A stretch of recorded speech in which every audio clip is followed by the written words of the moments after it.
And we're celebrating excellent educators in the East with our WITN Teacher of the Week. This week, we're thrilled to be joined by Melissa Brown, who teaches math at Southside High School in Beaufort County. Melissa, thanks so much for being with us this morning. No problem. All right, well, Melissa, first things first, what inspired you to become a teacher? Well, I'm one of those kids that played school when they were little. I did too. So I've always wanted to be. Yeah, you're not alone there. I've always wanted to be. Yeah. And then there was several teachers like throughout going through education that made an impact. Like they were a listening ear, and you were talking about the hurricane earlier. Like I was part of the people that lost everything in the flood, Floyd, and so teachers were there for me, and so I want to be that person to my students. I want to be that consistent thing and know that they always have someone in their corner. Absolutely. And your teaching career, it actually started in Arizona at a reservation working at an alternative high school. Can you tell us a little bit about that and kind of the adjustment that you've made from moving there to now working at Southside? Yes, so I graduated from ECU, and throughout my spring breaks I would go with my campus ministry, and that's how I got to Arizona. So I did ministry work out there. And I worked at an alternative school, and I was the main teacher for most of the years.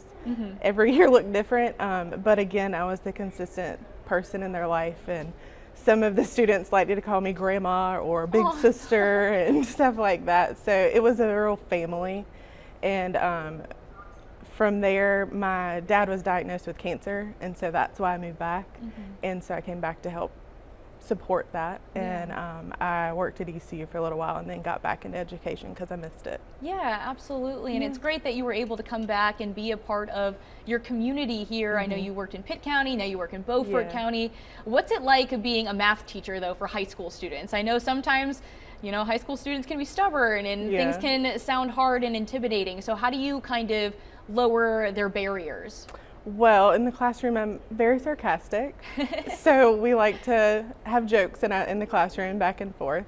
I like to try and engage students, like for example, if we're going over homework, I might call on a certain student, ask them to tell me their answer, and then I'll ask the class, do you agree, do you not disagree, and try and get everybody engaged and have that math conversation. We love to hear math conversation. Yeah, and I love that too. The person who actually nominated you for this award was a student of yours who said that you not only give math lessons, you give life lessons. And is that something that is part of your teaching philosophy? Yes, the most recent lesson we were discussing AI this week. Okay, and how we've seen an increase in students using AI just to have answers for their homework and not using it where it can deepen their knowledge and build those gaps for them.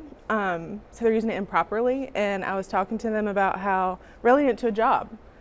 If you're not actually getting that education that you need and your GPA is low or your grades are low, your employer might see that, they might not want to hire you. So use AI correctly. Yeah, absolutely important life lessons in this present day age. Yeah. Well, thank you, Melissa, for being here, and congratulations again on being WITN's Teacher of the Week. Thank you. Of course.